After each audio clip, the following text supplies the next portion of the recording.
Bonjour et bienvenue dans cette nouvelle vidéo de Vivre sainement sur la vraie vérité actuelle et cachée de cette pseudo-crise sanitaire. Aujourd'hui, nous allons parler de la situation à l'heure actuelle de cette épidémie qui n'existe plus que dans les médias, les politiciens, les laboratoires et surtout les comptes en banque de ceux-ci. C'est une épidémie de terreur organisée afin de mieux nous esclavager entre les mains d'une poignée de fous furieux qui se croient être des dieux. Et je rigole pas du tout là-dessus. Je vais vraiment faire une vidéo sur le sujet, je suis tombé sur des éléments choquants dernièrement. Vous allez voir dans cette vidéo un jeune médecin épidémiologiste, Martin Blachier, qui apparaît de plus en plus à la télé, qui bien sûr se réclamait sans aucun conflit d'intérêt et crachait tout le temps sur le professeur Raoult et la chloroquine. Alors c'est vrai, ce gars n'a pas de conflit d'intérêt direct. Par contre, il est PDG d'une entreprise qui, regardez, a reçu entre autres 471 000 € de Gilead l'année dernière, ceux qui nous vendent le fameux Remdesivir, le médicament à 6 000 € qui ne fonctionne pas du tout, avec plein d'effets secondaires, mais autorisé parce que ça rapporte pas mal de pognon. Et bien sûr, elle a reçu plein de pognon des plus grands laboratoires comme Merck, Johnson & Johnson, BMS, Biogen ou Ipsen, entre autres. Bref, ce gars avec des liens d'intérêt jusque-là vient baver sur des scientifiques réputés mondialement pour du vrai travail de recherche et bien sûr sans aucun lien d'intérêt. Je vous invite à partager cette vidéo à max sur les réseaux sociaux pour éviter la censure. D'ailleurs, à ce sujet, je vous invite sur Library si cette vidéo était supprimée de YouTube. Pour ceux qui connaissent pas encore Library, c'est une plateforme vidéo absolument comme YouTube mais sans aucune censure et avec des récompenses que vous gagnez pour aider les créateurs que vous aimez. Regardez bien dans la description ci-dessous, je vous ai mis le lien pour vous inscrire et le lien vers un tutoriel vidéo pour tout vous expliquer. Alors venez nous rejoindre, nous sommes déjà plus de 12 000 sur ma nouvelle chaîne Library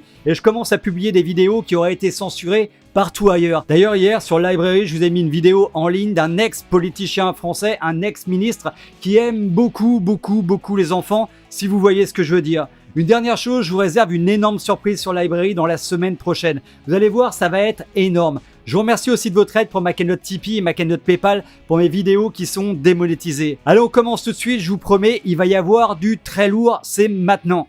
Si je suis positif à mon test, est-ce que ça veut dire que je suis forcément contagieux? Je suis forcément contagieux si je suis positif? Ce sont des faux positifs parce que c'est très facile de faire de la PCR, mais c'est très facile d'avoir des faux positifs.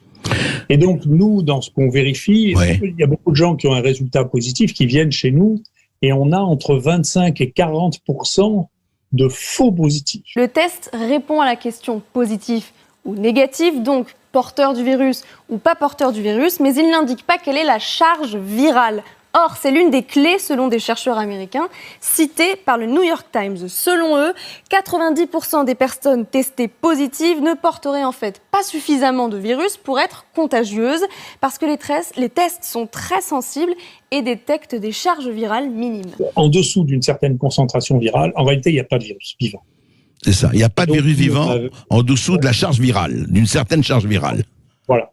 Et donc, nous, ça se traduit en CT, ça, et donc c'est l'inverse du CT. Et donc, nous, on sait qu'au-delà de 35 CT, dans notre laboratoire, il n'y a pas de virus vivant.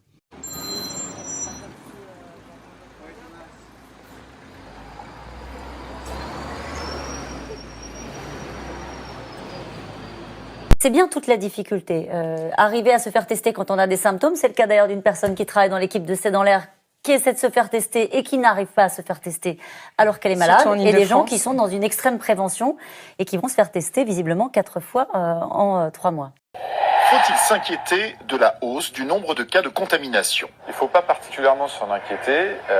Le fait que ça monte en soi, ça veut dire qu'il faut qu'on fasse quelque chose pour contrôler cette augmentation, mais on est très loin des niveaux de circulation virale qu'on avait au moment du confinement, contrairement à ce qu'on entend souvent. Nous avons à Marseille, en Europe et dans beaucoup d'endroits du monde, la mortalité liée au coronavirus qui a diminué, qui n'a fait que diminuer. Alors il y a un petit rebond d'hospitalisation et de mortalité ces derniers jours, mais on part de chiffres qui sont très bas sur des patients qui sont très âgés et très fragiles. Alors bien sûr, ça veut dire qu'il faut être attentif, mais il ne faut pas non plus rebasculer dans l'angoisse. Attention, on n'avait que 2, maintenant on en a 4.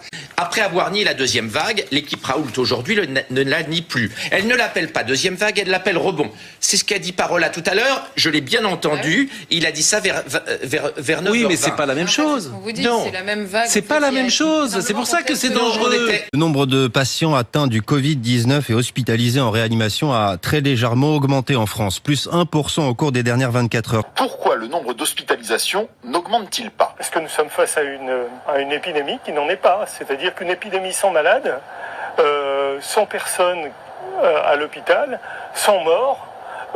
Écoutez, moi j'appelle pas ça une épidémie, mais on peut appeler... alors il y a peut-être une épidémie de porteurs de... C'est ça qu'il faudrait dire.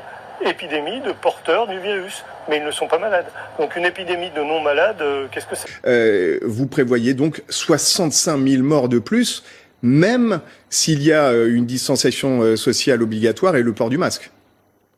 Absolument. En fait, il faut bien comprendre que la distanciation sociale et le port du masque, ça permet de réduire le R0. En gros, tant que le R0 il est en dessous de 1,3, vous n'avez pas forcément ce qu'on appelle une deuxième vague, c'est-à-dire une circulation qui prend une allure exponentielle au bout d'un moment. Vous savez, il faudra comparer les chiffres. Alors malheureusement, c'est toujours un peu froid, mais on compare les chiffres. Est-ce qu'il y a eu plus de morts cette année par infection de voies respiratoires par rapport à l'année dernière? Est-ce que vous avez regardé ces chiffres? Voilà, ils viennent de sortir. Ce ne sont pas les chiffres de l'IHU Méditerranée Infection, ceux de Philippe Parola ou ceux de Didier Raoult. Vous regardez l'INSEE, vous regardez les sources européennes, il n'y en a pas eu beaucoup plus. On était quasiment arrivé à des taux de rentrée en réa qui étaient très très faibles. Il y a aujourd'hui, alors appelez ça rebond si vous voulez pas. Mais c'est pas la même chose. Mais on a une augmentation. Mais oui, mais c'est pas la même chose, monsieur Alexandre. Un taux élevé. C'est pas la même chose. Le mot deuxième vague, c'est anxiogène. Vous voyez, les mots ont un sens. Pardon, Martin, mais moi j'ai entendu Christian Estrosi dire, mais j'ai été soigné grâce à l'hydroxychloroquine. J'ai été soigné. Par Didier Raoult. Il y a cru, la croyance, c'est il a cru peut-être parce qu'il a vécu cela. Et il s'est dit, quand j'ai pris ce médicament, j'ai plus eu de fièvre et ça allait mieux. Oui, mais c'est pas vrai. Sauf que c'est pas vrai. Sinon, on l'aurait vu dans les études. Donc en fait, il y a le hasard qui fait qu'il a été mieux et lui, il y a eu beaucoup de hasard. Il y en a beaucoup qui ont témoigné. J'ai entendu des propos que notamment le traitement plaquenil, azithromycine, aucune société digne de ce nom ne le recommanderait. Eh bien, écoutez, je sais pas comment prendront cela mes collègues algériens, marocains, sénégalais. Regardez le nombre de morts ramenés à la population au Maroc, en Algérie, au Sénégal 300, en Algérie 1500, au Maroc autant. Vous savez combien il y a eu de morts le jour du confinement, en mars? Il y en avait que 27. Moi, je vérifie tout ce que vous dites. Si vous commencez à me dire des choses qui ne sont pas justes, il n'y a pas eu 27 morts le 14 mars, au début du confinement. Il y en a eu 91. Donc, moi, je vérifie tout, et je le vérifie en direct. Du confinement, vérifié. Je les vérifie. 91 décès en contexte hospitalier, en plus. Il y avait très peu de morts au début. Oui, mais vous avez dit 27. Le problème, c'est que vous avez dit 27, c'est 91. Et c'est là qu'on voit qu'il faut que la science intervienne dans la médecine. Sinon, je suis désolé, c'est du charlatanisme. On peut dire tout ce qu'on veut. Il me semble que c'est un peu exagéré le charlatanisme parce que on pourrait l'appliquer à tous les médecins qui sont venus et qui nous ont raconté des énormes salades, y compris 500 000 morts. Et ça a été, je vais pas rappeler ça, mais ça a été une chose hallucinante. Mais ce qu'ils ont fait, ils ont donné accès aux docteurs, à l'oxygène, à la prévention des embolies pulmonaires, et ils ont traité au plus tôt. Il y a un article qui vient de sortir aujourd'hui dans l'American Journal of Medicine, comme beaucoup d'États aux États-Unis, traitement précoce par l'hydroxychloroquine et l'azithromycine. Croyez-moi, moi je ne fais pas de recommandations, je n'ai pas le droit de le faire, mais une autorité qui dit ça ne marche pas alors que les preuves commencent à s'accumuler. We want health officials who don't have financial entanglements with the pharmaceutical industry, who are working for us and not Big Pharma. Je pense que Didier Raoult a mis en place un traitement. Ce traitement a-t-il pris des risques pour les patients? A priori non. Est-ce qu'il y a eu des séquelles pour ces patients? A priori non. Est-ce qu'il y a eu plus de morts dans son service qu'ailleurs? A priori non. Donc, si vous voulez, pour moi, si on fait un calcul bénéfice-risque, eh bien, Didier Raoult est largement gagnant. We want officials who care about our children's health and not about pharmaceutical profits or government control. À nouveau, les éléments d'estimation, les modélisations se sont à ce point trompés. On n'a pas du tout de deuxième vague actuellement, il n'y a pas de réaugmentation de l'épidémie par le nombre de morts, c'est-à-dire ceux principalement que le virus va tuer. Or, c'est là-dessus qu'on compte essentiellement les catastrophes et celles sur lesquelles les épidémies vont laisser des traces dans l'histoire. Quand j'ai professé sur Twitter des conneries en janvier, j'ai dit il n'y aura pas d'épidémie, elle n'atteindra pas l'Europe parce que j'ai adhéré à ce que disait Raoult. Donc il a une part de responsabilité. Moi, je sais pas. Non, mais attendez, je ne sais pas. Encore une fois, je vais répéter. Je ne sais pas s'il a raison ou tort. Non, mais bien sûr. Mais s'il a raison ou tort, la seule chose, et c'est pour ça que je réagis, c'est qu'il n'a pas du tout été le seul à le dire. Et pardonnez-moi, mais vous étiez le seul, par contre, parce que vous êtes un professionnel, à connaître Didier Raoult au mois de janvier. En fait, on ne le connaissait pas. Donc ne dites pas que c'est lui qui nous a empêchés de prendre conscience. Ce qui compte pour l'instant, c'est de suivre le nombre de décès, et celui-là, dans aucun pays d'Europe, pour l'instant, ne réaugmente. Attendez quelques semaines, vous allez les voir réaugmenter. Non, ça fait 3 mois. On peut pas s'en réjouir. Ça fait 3 mois que vous êtes en train de parier pour un blachier. Eh bien moi, quand vous me dites qu'il y a 500 000 morts avec un modèle à 3 équations différentielles et qu'on décide de mettre la population intégralement pendant 2 mois enfermée, j'ai envie de dire aussi c'est du charlatanisme, non? Vous êtes en train de dire depuis 6 mois qu'il va y avoir une augmentation en avril avec le relâchement. Elle n'a pas eu lieu. En mai, avec le déconfinement, elle n'a pas eu lieu. En juin, avec la fête de la musique, elle n'a pas eu lieu. Et en juillet, avec les clusters de Mayenne, elle n'a pas eu lieu. Donc ça fait 4 fois, 5 fois que vous vous trompez sur les pronostics qui sont donnés. Il est important de comprendre ce que les déterminants de cette épidémie font. L'idée, c'est pas de dire si c'est trompé ou pas. L'idée, c'est l'avenir de nos enfants qui est en jeu. Et moi, j'ai pas la preuve du contraire que si on n'avait pas confiné, il n'y avait pas eu 300 000 morts. Donc, prouvez-moi le contraire et j'arrêterai de le dire. Eh bien, moi, prouvez-moi que ça a fonctionné. Et je vous dirai le truc, mais c'est très simple. Écoutez, je vous sors une toute petite courbe. Heureusement, la Suède n'a pas fait le confinement. Et regardez, ici en vert, c'est la Suède, et ici en rouge, c'est la France. Vous voyez une différence, vous? Governments love pandemics. Regierungen lieben Pandemien. They love pandemics for the same reason they love war. Und die lieben sie aus den gleichen Gründen, wie sie den Krieg lieben. Because it gives them the ability to impose controls on the population that the population would otherwise never accept. Non, je pense que comparé à la grippe, c'est une mauvaise comparaison. Aujourd'hui, il faut dire les choses. On est obligé de porter des masques dans les lieux clos, sinon on va avoir l'épidémie qui repart et on va se retrouver dans une. Mais si on devait les porter, nous les porterions ici même. Pourquoi ne les portons pas? Non, mais vous voulez faire de la polémique. Ça, non, c'est pas une question de politique, Martin Blachier. C'est un élément sur lequel vous n'êtes pas en capacité de démontrer l'ensemble des éléments sur lesquels vous avez inscrit votre. Et enfin, ça nous a démangé tout l'été. Les masques sont désormais obligatoires dans les entreprises. La protection passe aujourd'hui par le port du masque, le plus possible. Create institutions and mechanisms for orchestrating and imposing obedience. C'est fermé, effectivement, mais c'est pour notre bien. Tout est bien encadré. C'est parfait. Moi, je trouve que c'est parfait. C'est fermé pour notre bien, mais, on a mis le doigt dans un engrenage, les amis, qui me paraît mortifère. Je vous le dis comme je le pense. Raison, mais cette dame qui dit c'est fermé, c'est pour notre bien, je pense que ça nous fait sourire. Justement, elle prend, c'est la servitude volontaire.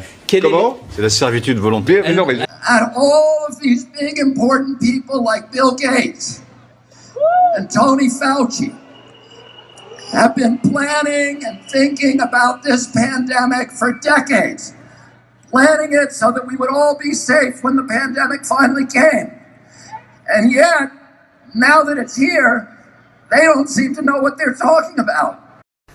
Et 5 000 € pour les moins de 18 ans. L'objectif, c'est véritablement qu'on maintienne ce chiffre et qu'on continue d'avoir de plus en plus de jeunes qui accèdent justement à ces contrats d'apprentissage et d'alternance. Je vais essayer d'aller au bout. Deuxième chose, on l'a vu ce matin à travers le... Ça ne sert à rien de porter un masque, c'est même contre-productif.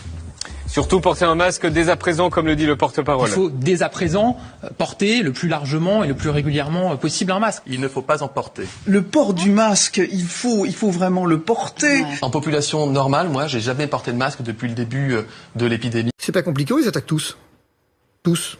Il en manquera pas un. They seem to be making it up as they go along. They're inventing numbers. They cannot tell you what the case fatality rate for COVID is. That's basic. They cannot give us a PCR test that actually works. They have to change the definition of COVID on the death certificates constantly to make it look more and more dangerous. Le campus je vais en tirer, je pense. On tient les distances, mais je pense m'étouffer avec ça. Donnez-moi un masque peut-être plus léger.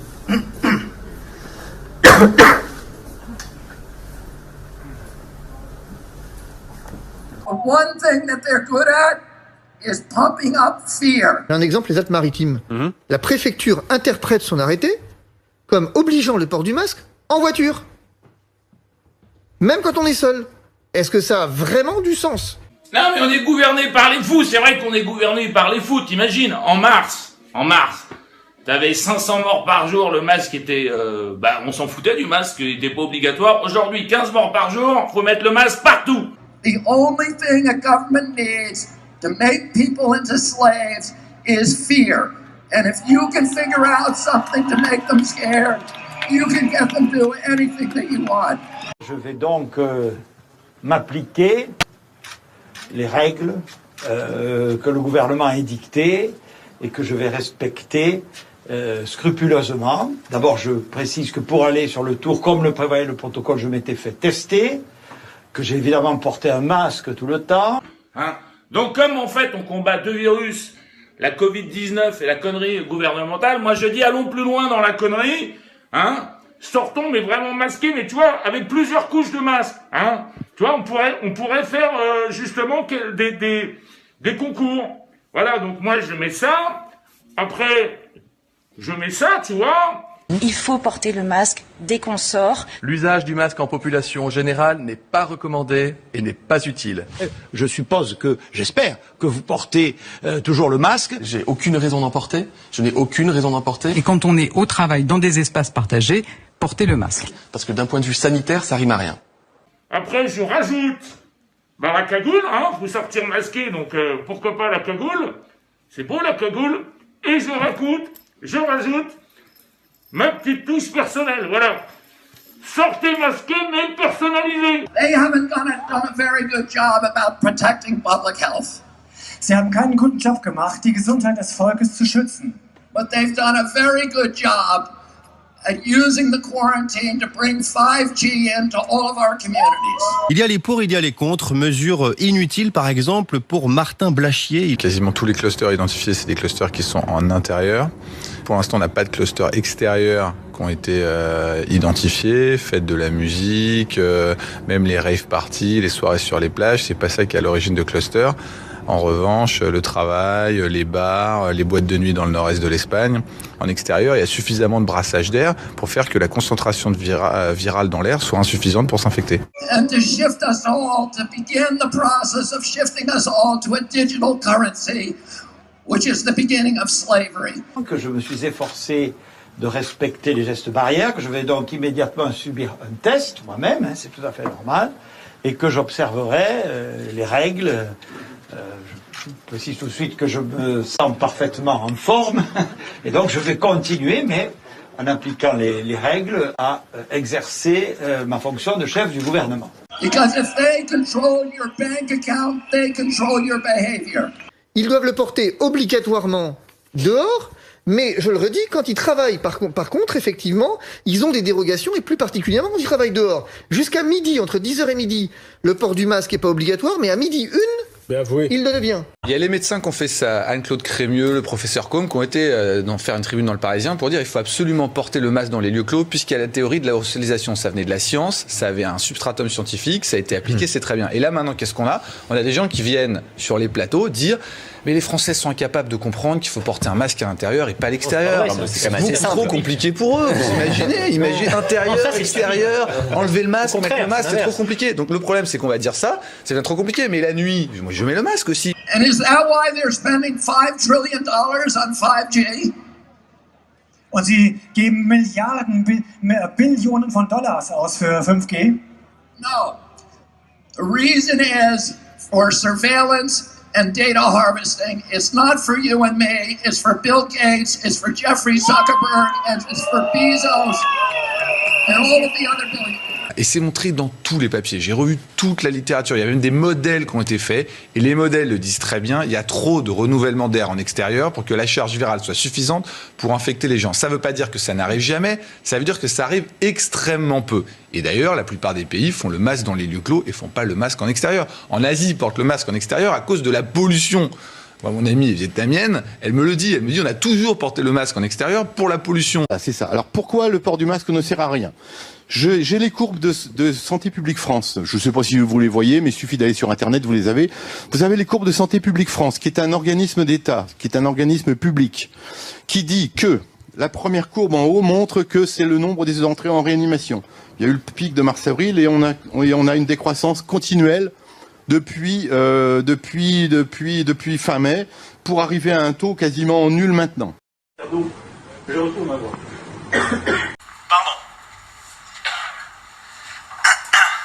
Pardon de cela.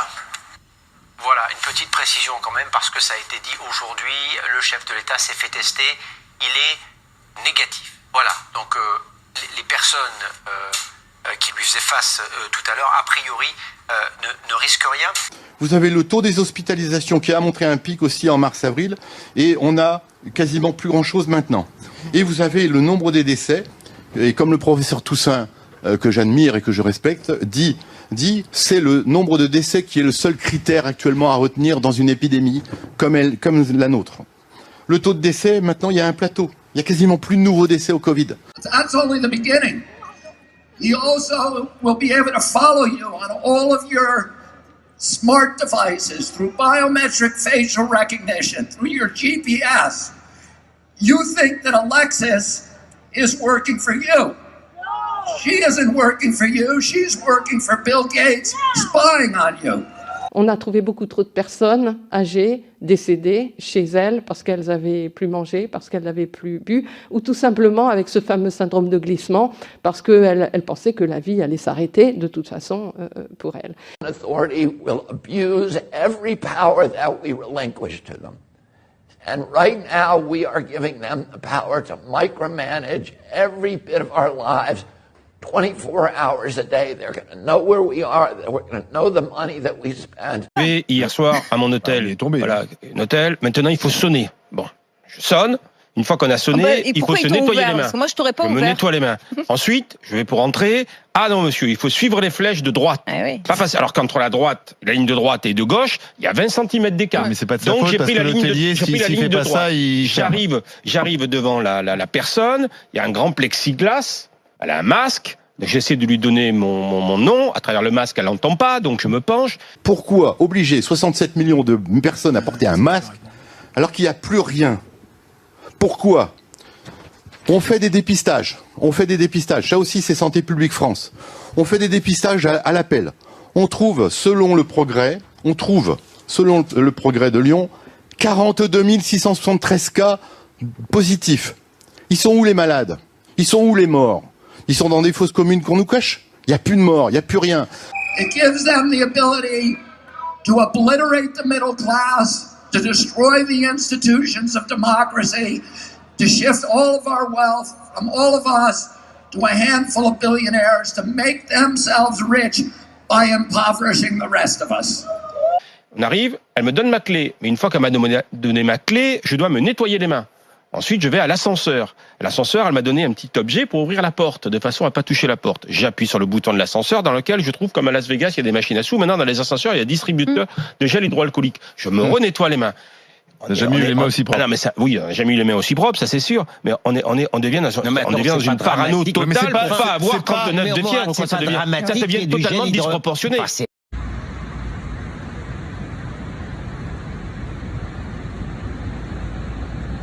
Dans la bouche de l'autorité médicale, dans la bouche de Jean-François Delfraissy. On va les détailler. Le gouvernement, dit-il, va être obligé de prendre un certain nombre de décisions difficiles dans les 8 à 10 jours maximum, dit Jean-François Delfraissy. Mais quel est le dispositif si jamais la fermeture concerne une classe ou pire, une école?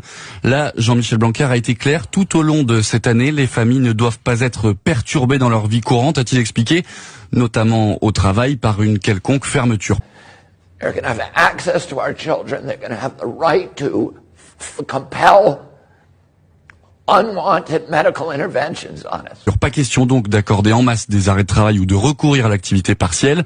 Le ministère de l'Éducation nationale mise sur ce qu'il appelle des solutions locales de garde. Comprenez donc, les collectivités locales vont devoir ouvrir des structures en dehors de l'école pour garder les enfants suspectés.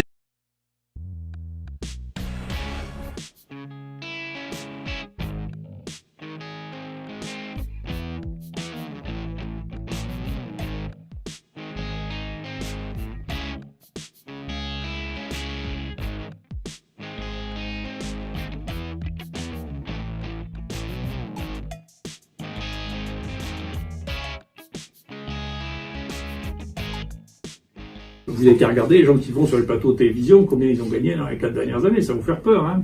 Moi, celui qui m'a menacé, c'est celui qui a été le mieux payé, il a touché plus de 500 000 $. Pendant cette période. En été qu'il ne tuait au printemps. On est actuellement sur une phase dans laquelle on est passé en dessous de 136 décès précisément hier, en Europe, pour toute l'Europe, pour 500 millions d'habitants, alors qu'on a eu des taux qui ont été 100 fois plus élevés au printemps. Je vous pose la question que je pose à tous ceux qui nous écoutent. Y a-t-il eu, selon vous, depuis des mois, un mensonge d'État ? C'est évident, ça a commencé dès le début avec les masques, avec les tests, avec la chloroquine. On n'arrête pas. Et ça me choque beaucoup. Moi, j'avais beaucoup de respect pour nos institutions, pour le ministère de la Santé. J'ai travaillé pendant des années et là, je ne reconnais plus la République française, quoi. Qui n'est plus au service des citoyens, des malades, et qui fait un film sur cette pandémie qui ne correspond plus à la réalité. And the only thing between them and our children is this crowd that has come to Berlin. Und das Einzige zwischen denen und unseren Kindern ist diese Menge hier in Berlin.